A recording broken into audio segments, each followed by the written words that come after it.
Ketika kita mengamati alam semesta melalui mata telanjang, kita mengira ada alam semesta yang tidak bergerak.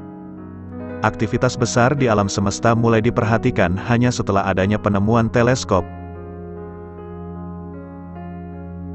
Dalam periode sejarah yang sangat panjang, orang mengira dunia tidak bergerak dan hanya matahari yang berputar mengelilingi dunia. Kemudian, dalam proses penelitian yang dimulai oleh Kopernik, Kepler dan Galileo, mereka menemukan bahwa bumi juga berputar mengelilingi matahari, dan ini sangat jelas. Penemuan ini, yang dianggap sebagai sebuah revolusi, sangat penting, tetapi saat itu belum diketahui bahwa matahari bergerak pada orbitnya sendiri. Kemudian, berkat teleskop canggih dan perkembangan ilmu pengetahuan, diketahui bahwa dunia berputar mengelilingi matahari. Matahari bergerak dengan kecepatan lebih dari 720.000 km per jam, dengan planet-planet di sekitarnya menuju bintang Vega, pada orbit yang disebut solar apex.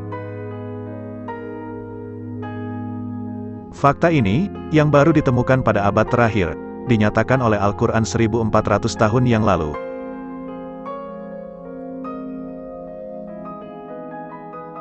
Dan matahari terbit pada waktu yang telah ditentukan untuknya. Itulah ketetapan Dia yang Maha Perkasa, lagi Maha Mengetahui. Surah Yasin ayat 38. Matahari tidak boleh mengejar bulan, dan malam tidak boleh mendahului siang. Masing-masing hanya beredar di orbitnya, menurut hukum Surah Yasin ayat 40. Dialah yang menciptakan malam dan siang, dan matahari dan bulan. Semua benda langit beredar di sepanjang jalurnya masing-masing. Surah Al-Anbiya, ayat 33. Seperti yang dapat kita lihat, Al-Quran menyatakan 1400 tahun yang lalu bahwa matahari dan bintang-bintang bergerak. Ini membuktikan bahwa Al-Quran adalah kalam Allah.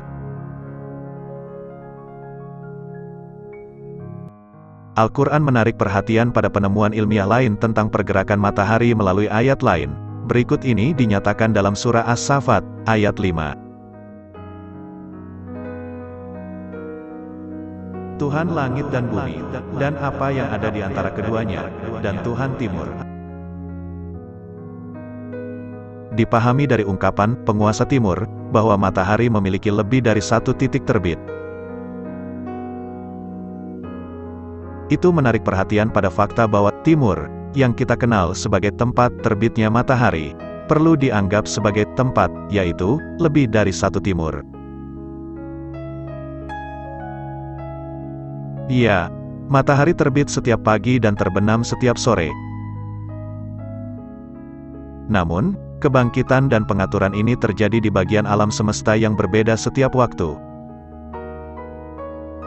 Artinya, bintang-bintang dan planet-planet yang mengapung di angkasa langit, tidak lagi melewati jalur yang sama, mereka bergerak pada orbitnya masing-masing. Matahari, yang terbit di suatu tempat, terbenam di tempat lain pada waktu yang sama. Karena dunia itu bulat, malam mengikuti siang dan siang mengikuti malam. Kemudian, tempat terbitnya matahari, bukan tempat terbitnya, yang dipertanyakan. Waktu pagi berbeda untuk setiap titik di dunia. Setiap tempat di dunia menunggu matahari terbit pada jam, menit, dan detik yang berbeda.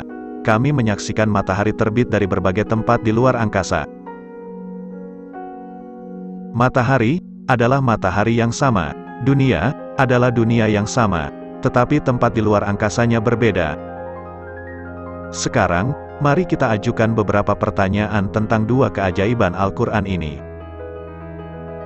1. Dapatkah fakta bahwa matahari dan bintang-bintang bergerak, sesuatu yang dinyatakan oleh Al-Quran 1400 tahun yang lalu dan telah disetujui oleh para ilmuwan untuk ditafsirkan sebagai apapun selain sebagai Al-Quran adalah kalam Allah, yang menciptakan langit, menentukan rute di sana dan membuat matahari dan bintang-bintang bergerak di jalur itu.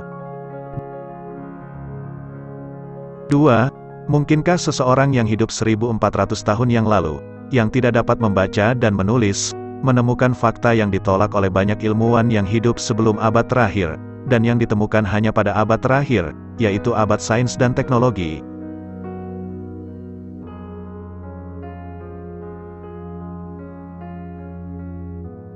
Mengapa Nabi Muhammad SAW harus membuat klaim ini dan mempertaruhkan kredibilitasnya dengan menentang orang-orang abad itu, dalam periode ketika hampir semua pengetahuan tentang langit itu salah dan hanya seperti tahayul, dan ketika orang-orang tidak memiliki agenda seperti itu?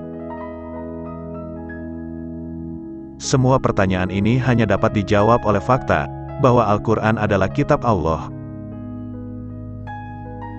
Jika diterima bahwa Al-Quran adalah perkataan manusia, ratusan pertanyaan akan muncul.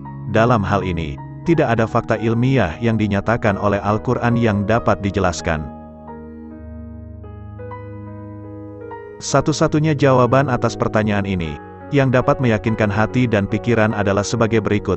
Al-Quran adalah kitab Allah yang abadi dan itu adalah pedoman untuk seluruh umat manusia.